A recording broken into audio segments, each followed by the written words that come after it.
आज जब इमरान खान साहब मीडिया इंटरेक्शन के लिए आए तो उन्होंने DGISPR की प्रेस कॉन्फ्रेंस से ही अपनी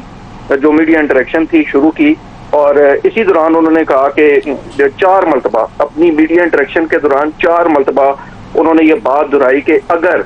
CCTV फुटेज में हमारे लोग जलाओ गिराओ करते हुए साबित हो जाए कि इनका ताल्लुक PTI से है, ये PTI के ओहदेदार है, PTI के कारकुनान है, तो मैं माफी मांग लूंगा। मैं माफी मांगने के साथ अपने PTI के उस कारकुन या ओहदेदार जो कोई भी होगा जिसका ताल्लुक PTI से होगा उसे अपनी जमात से निकालूंगा और आप उसे कड़ी से कड़ी सजा दें। ये बात उन्होंने की पहले 2 दफा, जिसके बाद वो बात करने के बाद जब हमने उनसे सवाल जवाब करने शुरू किए तो वो चले गए। लेकिन जब दोबारा आए तो दोबारा उन्होंने 2 बार हमारे सवालात के जवाब में, जब हम आते ही हमारे एक साथी रिपोर्टर ने उनसे कहा कि आप गैर मशरूत माफी की बात कर रहे हैं, तो क्या आप गैर मशरूत माफी मांगने को तैयार हैं? तो उन्होंने कहा बिल्कुल, जब ये CCTV फुटेज आएगी और हमारे ऊपर ये जुर्म साबित होगा हमारे कारकुनान पे, हमारे ओहदेदारान पे, तो मैं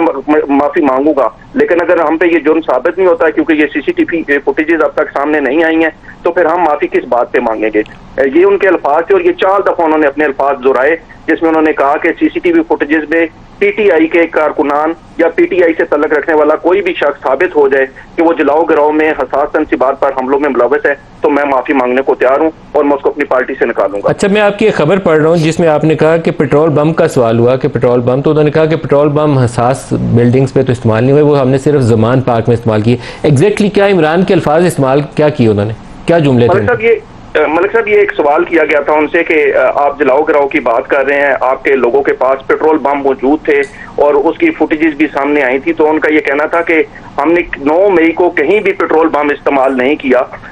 पेट्रोल बम जो थे वो जमान पार्क में इस्तेमाल हुए। और पेट्रोल बम क्या होता है, पेट्रोल बम बनाने का फिर उन्होंने तरीका बता दिया कि ये तो एक आसान सी चीज है कि आप एक बोतल में पेट्रोल डालें और उसके ऊपर आग लगाएं किसी कपड़े को या रुई को लगा के, तो पेट्रोल बम बन जाता है। ये कौन सी इतनी बड़ी रॉकेट साइंस है?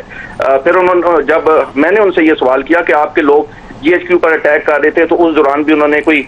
जो आंसू गैस के शेल थे और इस तरह की चीजें उठाकर फेंकी थी, और वो आपकी तंजीम के ओहदेदारान है रावलपिंडी की, और वो गायब हैं अब तक। और ये बातें चल रही हैं कि वो KPK में छुपे हुए हैं और आपके कुछ लोग उन्हें जो है वो सहूलतकारी कर रहे हैं छुपाने में। तो उनका कहना था कि मुझे इस हवाले से नहीं कि हमारा कोई बंदा इसमें शामिल था, लेकिन अगर हमारी तंजीम का कोई बंदा था जैसा आप बता रहे हैं, तो फौरी तौर पर उसको गिरफ्तार किया जाए, उसे कड़ी से कड़ी सजा दिलवाई जाए। मैं ऐसे किसी हमने आज तक कभी भी कोई तशद्दुद जलाओ गिराओ की बात नहीं की और ना हमने अपने किसी सर, एक ब्रीफली एक छोटा सा, आप शायद आपके अगर आप इसके ऊपर राय दे सकें, इमरान खान का ये मशरूत माफ़ी का जो आज तज़किरा है कि मैं माफ़ी मांग लूँगा अगर साबित हो जाए, ये कोई थोड़ा सा पोजीशन में चेंज है। बाद में अलीमा खान ने भी इसको इंडोर्स किया आके, क्या कोई इसकी वजह है? कोई उनसे कुछ लोग मिले आके, कोई पार्टी मीटिंग हुई है, कोई नया थॉट प्रोसेस है? कैसे उन्होंने ये बयान दिया?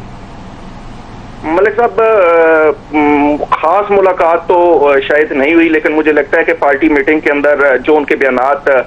पिछली 2-3 समातों पर उन्होंने दिए, जिसमें उन्होंने GHQ के बाहर एहतजाज का एतराफ़ किया और बाद में वो पार्टी के लीडर्स की जानिब से अपने इस एतराफ़ के बाद डट भी गए और खड़े रहे कि मैंने ये एतराफ़ की बात की है, लेकिन मैंने एहतजाज की बात की थी, मैंने वहां पर जाकर तोड़ फोड़ करने की बात नहीं की। तो शायद उन्हें पार्टी के अंदर से ये राय मिली है कि जब आपने इतना एतराफ़ कर लिया है तो आप ये जो जलाओ गिराओ की बात है, क्योंकि हमारे लोग जलाओ गिराओ में मुलव्वस नहीं है, एहतजाज पुरअमन था, हमारे पुरअमन एहतजाज को जो है वो गलत रंग दिया। और आज उन्होंने खुद भी ये कहा कि हमारे बहुत शुक्रिया, आपने हमें ज्वाइन किया।